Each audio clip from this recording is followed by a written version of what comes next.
ए जी, जल्दी उठो, नहीं तो दुकान खुलने में देरी हो जाएगी। हाँ हाँ गौरी, चलो। अरे वाह, आज का दिन तो बहुत अच्छा है। लगता है आज अच्छा मुनाफा होगा। हाँ हाँ गौरी, चलो जल्दी से दुकान खोलते हैं। अरे सुंदर, कैसे हो? मैं तो बहुत अच्छा हूँ। मुझे एक कप चाय और एक प्लेट पकोड़े दे दो। हाँ हाँ जरूर, ये लो। वाह, क्या बात है, आज के पकोड़े तो बहुत अच्छे बने हैं। और चाय? हाँ हाँ, चाय का तो क्या ही कहना। मैं तुम्हारी चाय और पकोड़े खाए बिना रह नहीं पाता। वो सब बात कर ही रहे थे, तभी वहाँ पर मीनू मौसी के साथ साथ जंगल के कुछ पंछी आ जाते हैं। कालू सभी को एक एक कप चाय और पकोड़े दे देता है।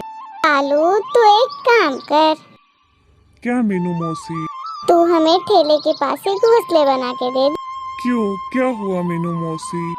दिन पे दिन तेरे पकोड़े और चाय और जायकेदार होते जा रहे हैं।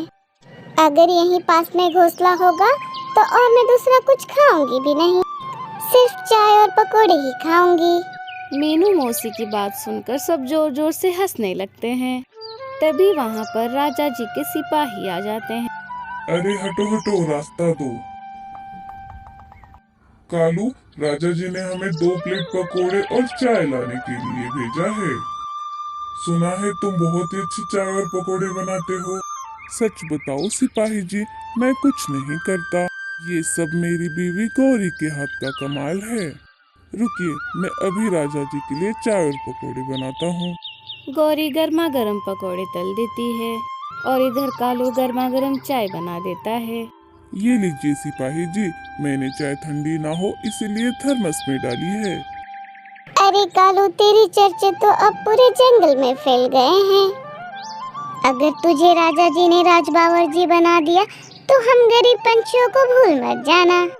अरे मीनू मौसी, आप ऐसी बात क्यों कह रही हो?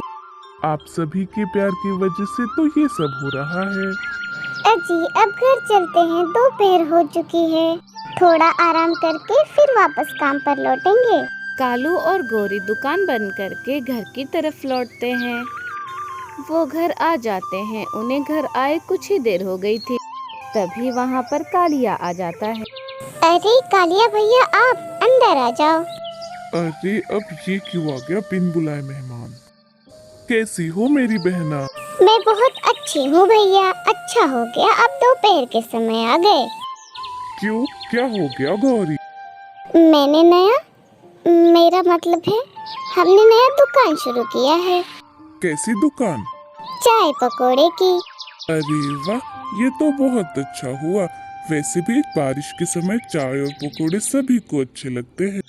अरे क्या बताओ भैया, पूरे जंगल के पक्षी हमारे चाय पकोड़े खाने के पीछे पागल है, पागल। गौरी, मैं जरा बाहर जाकर आता हूँ। ठीक है, जाते जाते छाता लेकर जाना। बहना, तुमने तो दुकान शुरू की है, लेकिन मुनाफे का क्या? वो क्या है ना, क्या बात है, मुझे खुलकर बताओ। हमारी दुकान तो बहुत अच्छी चलती है, लेकिन मुनाफा ना के बराबर होता है। अच्छी क्वालिटी देने के चक्कर में ले देकर थोड़े से ही पैसे हाथ आते हैं। तुम तेल कितने दिन में बदलती हो? यही 1 या 2 दिन में। और दूध में पानी मिलाते हो या नहीं? नहीं नहीं, मैं दूध में जरा भी पानी नहीं मिलाती। बस तुम तुम्हारे पति को संभाल लेना, बाकी सब मैं देख लूंगा। थोड़ी देर बाद कालू घर आ जाता है। अरे कालू जी, ये क्या हो गया आपको? ये चोट कैसे लग गई? मैं जंगल के ऊपर से उड़ रहा था, तभी अचानक ओलों की बारिश शुरू हो गई, उसी से मुझे ये चोट लग गई। मैंने आपसे कहा था छाता साथ में लेकर जाना। मैं छाता लेकर जाना भूल गया गौरी। अरे बाप रे, इस वर्षावन में रहना तो बहुत ही मुश्किल बात है। अब आप एक काम कीजिए, आप घर पर आराम कीजिए, मैं और कालिया जाकर शाम की दुकान लगाते हैं। हाँ जीजा जी, गौरी ठीक ही कह रही है। कालू को घर पर छोड़कर वो दोनों दुकान में आ जाते हैं। गौरी तिल को बिना बदले ही पकोड़े तल देती है और दूध में पानी मिलाकर चाय बना देती है।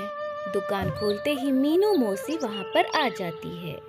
क्यों गौरी, क्या चल रहा है और ये कौन है तुम्हारे साथ? मीनू मौसी, ये मेरा भाई कालिया है। ये यही पास वाले जंगल में रहता है। मैंने सुना कालू को चोट लगी है, अब उसकी तबीयत कैसी है? अब उनकी तबीयत ठीक है मीनू मौसी, चिंता की कोई बात नहीं है। मैं उसी से मिलने जा रही थी, सोचा थोड़े पकोड़े और चाय पी के जाऊं। ठीक है मीनू मौसी, ये लीजिए गर्मा गर्म चाय और पकोड़े।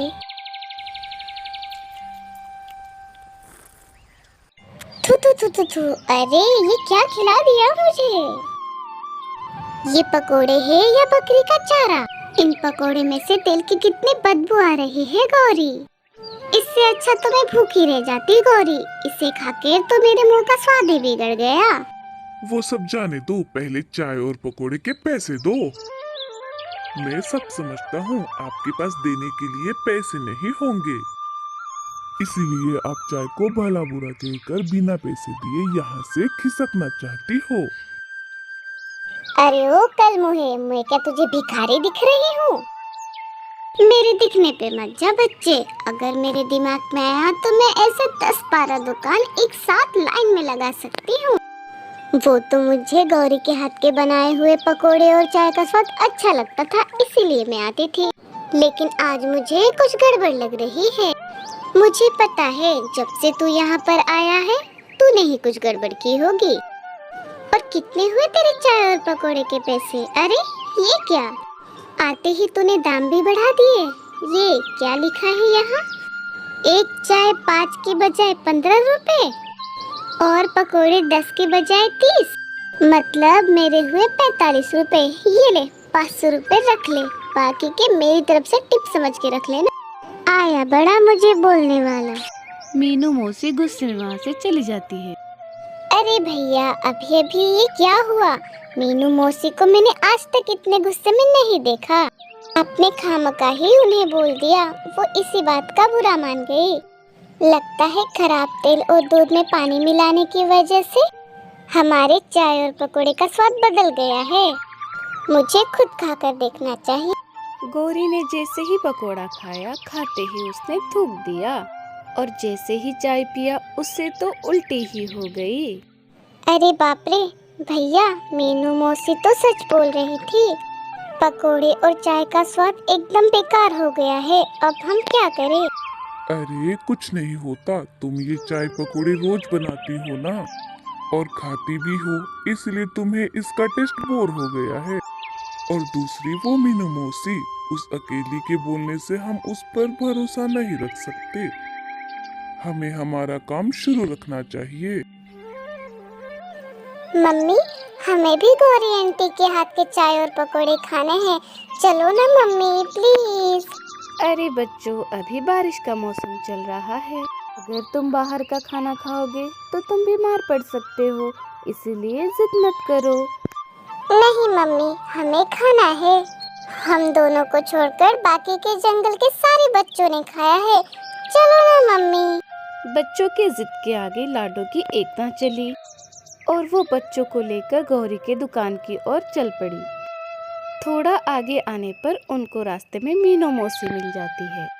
अरे लाडो, ये बच्चों को लेकर तुम कहाँ जा रही हो? मीनू मौसी, बच्चे चाय और पकोड़े खाने की जिद कर रहे थे, इसीलिए मैं उनको गौरी की दुकान में लेकर जा रही हूँ। क्यों मीनू मौसी, ऐसा क्या हुआ? मीनू मौसी लाडो को सारी घटना बता देती है। अरे बाप रे, ये तो बहुत बुरा हुआ, लेकिन मुझे बच्चों को एक बार लेकर वहाँ जाना ही पड़ेगा। बच्चे बहुत जिद कर रहे हैं। देख लो, तुम्हारी मर्जी, बाद में ये मत बोलना कि मैंने बताया नहीं। इतना बोलकर मीनू मौसी वहाँ से चली जाती है। लाडो भी बच्चों को लेकर दुकान की ओर निकल पड़ती है। अरे लाडो, तुम यहाँ, बताओ क्या दूँ, चाय या पकोड़े? गौरी बहन, आज मेरे लिए नहीं, मेरे बच्चों के लिए दे दो। 2 कप चाय और 2 प्लेट पकोड़े। ये लो बच्चों, गर्मा गर्म चाय और गर्मा गर्म पकोड़े। बच्चों ने पहली बार ही चाय और पकोड़े खाए थे, इसलिए उनको टेस्ट पता नहीं था। बच्चों ने चाय और पकोड़े खा लिए और पैसे देकर घर की ओर निकल गए। तीनों घर आ जाते हैं और बच्चों को उल्टियाँ हो जाती है और तेज बुखार भी हो जाता है। लाडो वक्त न गवाते हुए बच्चों को डॉक्टर उल्लू चाचा के पास ले आती है। डॉक्टर बच्चों की जांच कर लेते हैं। अरे लाडो, बच्चों को तो फूड पॉइजनिंग हुई है। आज बच्चों ने क्या खाया था? लाडो उल्लू चाचा को सारी बात बताती है। अच्छा, तो ऐसी बात है, अब मुझे पता चला। आज सुबह से सारे पंछी मेरे पास यही प्रॉब्लम लेकर आ रहे हैं।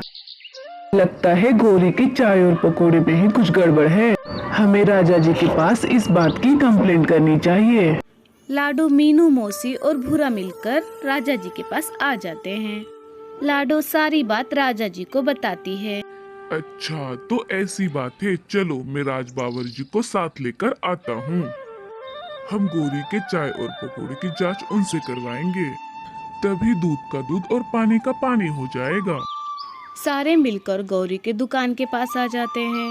राज बावर्ची दुकान में रखे सारी सामग्रियों की जांच करता है।